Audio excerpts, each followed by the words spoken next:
로마서 7장 21절 이하예요. 그러므로 내가 한 법을 깨달았노니 곧 선을 행하기 원하는 나에게 악이 함께 있는 것이로다. 내 속 사람으로는 하나님의 법을 즐거워하되 내 지체 속에 있는 한 다른 법이 내 마음의 법 아래로 나를 사로잡아 오는 것을 보는도다. 오호라, 나는 공고한 사람이로다. 이 사망의 몸에서 누가 나를 건져내랴. 우리 주 예수 그리스도로 말미암아 하나님께 감사하리로다. 그런즉 내 자신이 마음으로는 하나님의 법을, 육신으로는 제 법을 섬기노라. 사도 바울은요, 그야말로 하나님이 계신 삼층정까지 올라갔다 온 사람이에요. 그럼에도 불구하고 이와 같이 고민과 갈등을 인생 말년에 토해냈다는 것은요, 그만큼 우리네 인생사가 옛 자아 이런 걸로 인해서, 다시 말해서 육신의 생각에서 벗어나기 어렵다는 것을 나타내고 있는 거예요. 저 역시도요, 그야말로 얼마 전에 어떠한 대상을 놓고 그 사람에 대한 미운 생각 때문에요, 무척 힘들었던 시간이 있었어요. 나야말로 하나님의 자녀로서 또 천국 백성으로서 살아가고 있다고 확신하고 있는데요, 내 마음은 여전히 이 분냄과 미움과 성냄과 우라로 이렇게 치닫고 있는 것을 보면서요, 그래서 예수 그리스도께서 나를 위해서 십자가를 지실 수밖에 없었구나 하는 것을요, 다시 한번 또 깨달았어요. 하나님 나라는요, 다시 말해서 천국은 하나님께서 온전히 다스리는 것을 담고 있어요.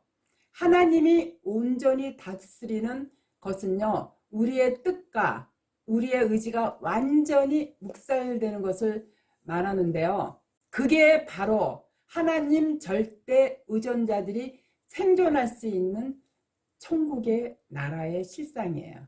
천국은요, 꼭 죽어서만 가는 것이 아니라 내 심령 안에 그야말로 그리스도의 말씀이 임하면 거기가 곧 천국이고요, 내 마음 안에 말씀의 씨가 심겨져 있지 않으면 그게 바로 이 땅, 이 세상 지옥인 거예요. 우리가 지옥에서 산다는 것처럼 한번 상상을 해봤어요. 얼마나 곤욕스럽고 힘들겠는가.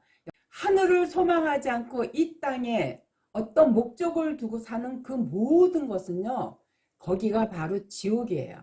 저는 요즘 그 정강훈 씨를 보면서 참 그 마음이 얼마나 지옥 같을까 이런 생각을 많이 해요. 제가 근래 들어서 정강훈에 대해서 이제 글을 올려놨더니 정강훈을 추종하는 많은 사람들이 아주 댓글을, 다른 데는 댓글이 거의 없는데 정강훈에 대한 그 얘기를 전할 때면 아주 댓글이 수십 개씩 올라와 있는데, 저는 뭐 그런 댓글 올라와 봤자 뭐 별로 신경도 안 쓰지만 정강훈의 그 탐욕에 가득 찬 그 정강훈의 행위를 보면은요, 그냥 그 사람이 참 측은지심이 생기고 좀 안쓰럽고 안타깝다는 생각이 들더라고요.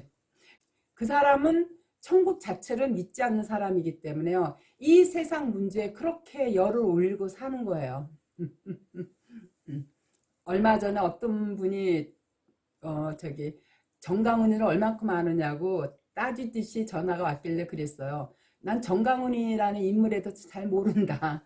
다만 그 사람이 목사 타이틀이 아닌 어떤 사회운동가로서 뭐 국가를 위해서 아니면 반공을 위해서 그렇게 열변을 토하는 거면 그건 뭐 충분히 이해할 수 있는데, 그 사람은 자기가 스스로 사랑 제일 교회니 하면서 목사라고 지칭하면서 이런 세상적인 일에 마음을 쓰는 게, 그거는 목사가 아니다. 목사는 무엇이냐? 하나님의 말씀만 온전히 그대로 되어나는 게 목사의 직분이고 목사의 할 일이지, 목사가 무슨 사회운동을 하고 무슨 개혁을 하고 그러느냐고요.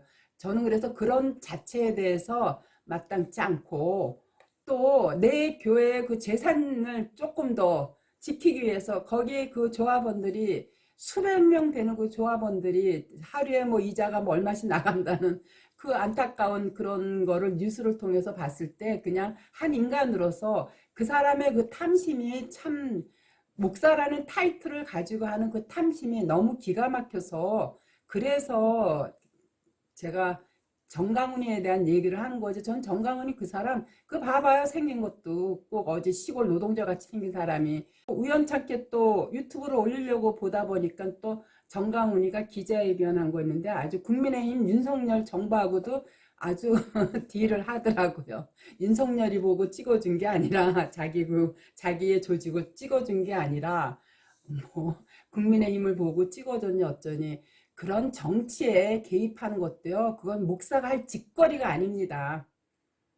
목사는 그야말로 천국 복음을 전하는 걸로서 성경 말씀 안에서 그 말씀만 그대로 대원해야지 그게 바로 하나님이 기쁘게 받으시는 하나님의 종이 될 수 있는 거죠. 세상 문제 가지고 이렇게 목소리 크게 또 기자도 불러다 놓고 기자회견하는 거 그거 정말 볼상 사나운 모습들이에요. 그러니까 지금 교회를 다니는 사람들이나 교회 다니지 않는 모든 사람들이 진짜 목사하면 혀를 내두르고 교회하면 아주 몸에서 거부 반응을 보일 정도로 그게 왜 그러겠어요. 정강훈이 같은 그러한 사람들이 나타나서 이렇게 세상을 어지럽히고 물을 어지럽히고 하니까 이 복음이 하나님 백성들 그 마음 안에 복음이 들어갈 틈이 없는 거예요.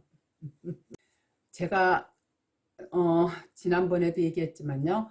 천국은요 꼭 죽어서만 가는 것이 아니라 내 심령 안에 그리스도의 영 자체가 말씀이거든요. 이 말씀이 임하면 거기가 곧 천국이에요. 이와 같이요. 천국이 내 마음 안에 임하면요. 우리의 육적 자아는요. 자꾸 저절로 죽게 되어 있어요. 우리는 내 안에 남아있는 옛 자아가 중심이 되어서요. 세상적인 잣대로 자꾸 남을 비판하고 심판하게 되는데요. 제가 정강훈이에 대해서 자꾸 이렇게 비판하고 하는 게 아니라요. 그 사람이 자기 입으로 사랑제일교회 목사라고 하니까 목사는 그런 일을 하는 게 아니라는 거. 저도 똑같은 목사의 입장에서 목사의 직분으로서 할 일을 얘기하는 거예요. 정강훈이를 추종하는 자들인지 뭔지 몰라도요. 댓글에 어떤 사람이 저더러 목사냐고 하고요. 목사라면 이름이 무엇냐고 물어서 하는 얘기인데요. 저는 목사가 분명히 맞고요. 그리고 안디바 목사고 강릉 서머나교회에서 목회 사역을 하고 있습니다. 그래서 저는 그 정강훈이나 뭐 신천지 이만희 같은 사람들을 뭐 비판하고 뭐 이런 차원에서 얘기가 아니라요. 우리 하나님의 백성들이 잘못된 교리에 속아서 그리고 목사들의 잘못된 행위에 그 마음이 미혹되어서 정말 참 복음이 무언지를 깨닫지 못하고 살아가는 것이 안타깝고 또 진짜 하나님의 말씀을 전하는 저도 목사로서 그게 아니라는 거를 소리 높여 외치는 거죠. 그 이상도 이하도 없어요. 그래서 그 정강훈이라든가 또 허경영 있잖아. 이런 사람들이 사기치는 거 보면요. 이 내 안에서 그들에 대한 그 미운 감정이 용솟음쳐가지고 막 나도 모르게 내 속 안에서 막 욕하고 그럴 때 그러면서 저는 이제 하나님과 일대일의 은밀한 기도란 뭐냐면 늘 이러한 내 마음이 의심스러워서 하나님께 기도 아닌 기도를 해요. 제가 그들조차도 그렇게 행동하는 탐심에 눈이 멀어서 그냥 그 사악한 행동을 하는 그들조차도 용서하는 마음으로 측은지심을 가지고 바라봐야 되는데 자꾸 이 내 안에서 그러한 자들을 보며 분노가 있는 이 마음을 어찌해야 합니까? 하고 물으면 그때마다 내 안에 있는 그러면 그때마다 하나님께서요 빛을 들이대면서요 내 속을 후벼 파시는 것을 느낄 때가 있어요. 그 비수에 의해서 내 정체가 밖으로 드러날 때 내 마음 안에 있는 또 다른 두 법이 서로 충돌을 일으키는 것을 저는 매번 생활하면서 많이 느끼고 있어요. 그러한 충돌은요, 뭐냐면 육신의 옷을 입은 사람이라면요, 누구나 늘 느끼는 감정이에요. 그렇기 때문에 사도 바울도 오호라 나는 공고한 사람이로다. 이 사망의 몸에서 누가 나를 건져내라. 이와 같이 고백한 거예요. 사망의 몸이요, 곧 육신의 생각이에요. 그렇기 때문에요, 우리는 수시로 이러한 고민과 갈등 속에서 나라는 사람의 존재 양상이 낱낱이 폭로될 때 자기를 부인하고 십자가 앞으로 가게 되는 거예요. 우리의 힘으로는 도저히 불가능함을 인정하고요, 자기 부인의 자리로 밀려나게 되면요, 그때 예수 그리스도의 말씀이 심령에 임하게 돼요. 자기가 부인되고 비워짐으로써 남을 유익하게 살려내는 삶이 바로 천국의 존재 양식이에요. 그렇기 때문에요, 우리는 천국에 맞지 않는 삶을 살고 있는 내가 어떻게 이러한 실체를 올바로 자각할 수 있었는가, 그걸 깨달아 알아가는 것이 바로 신앙생활이에요. 오른쪽 뺨을 때리면 억지로라도 왼편 뺨을 대주고 속으로는 이를 갈며 미어 죽겠을 망정 겉으로는 방긋 웃어주는 그런 훈련을 목적으로 신앙생활하는 것이 아니라요, 오히려 도저히 안 되는 그런 자기를 바라보면서 하나님 제발 저 좀 도와주세요. 남을 비판하고 판단하는 이러한 제가 정말 싫습니다.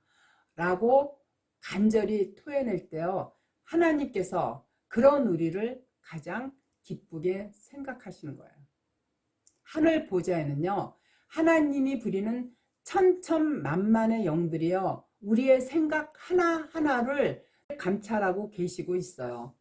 그래서 좌우의 날성 그 어떤 것보다도요, 예리해서요, 홍과 영과 간절과 골수를 찔러 쪼개기까지 하시면서요, 우리를 지켜보고 계신다는 것을 알아야 돼요. 하나님께서는요, 우리를 위하여 십자가를 손수지시고 죽을 수밖에 없는 우리를 사망에서 구원해 주셨는데, 우리가 우리를 용서하지 않으면 우리의 믿음은요, 전부 헛것이 되고 말아요. 믿음이 없으면요, 누구라도 천국에 들어가지 못해요. 그래서 성경에서는요, 심령이 가난한 자는 복이 있다고 했고요, 천국이 저희 것이라고 했어요. 마태복음 5장 2절에 보면 심령이 가난한 자는 복이 있나니 천국이 저희 것임이니라.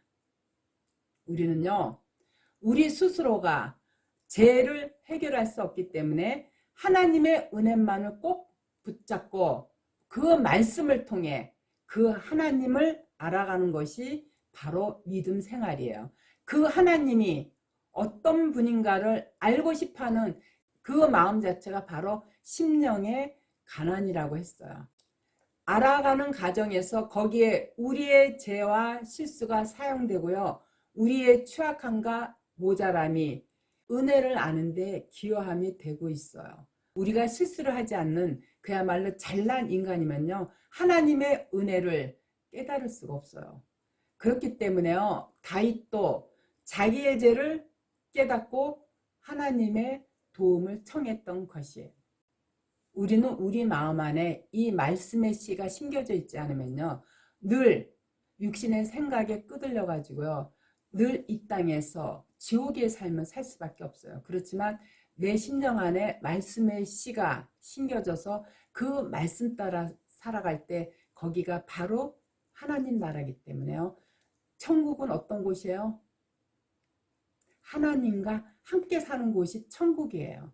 그 말씀 자체가 하나님이기 때문에요, 우리가 말씀 따라 살 때 그 하나님과 늘 동행하며 사는 삶이 될 수 있기 때문에 우리는 누구의 말도 들어서도 안 되고요. 오직 참 진리이신 그 하나님의 말씀을 늘 깊이 있게 상고하면서 말씀을 통해 우리가 날마다 조금씩 깨달아갈 때 내 심령 안에서 천국이 사랑과 화평으로 이끌어 가고 있는 거예요. 아시겠죠?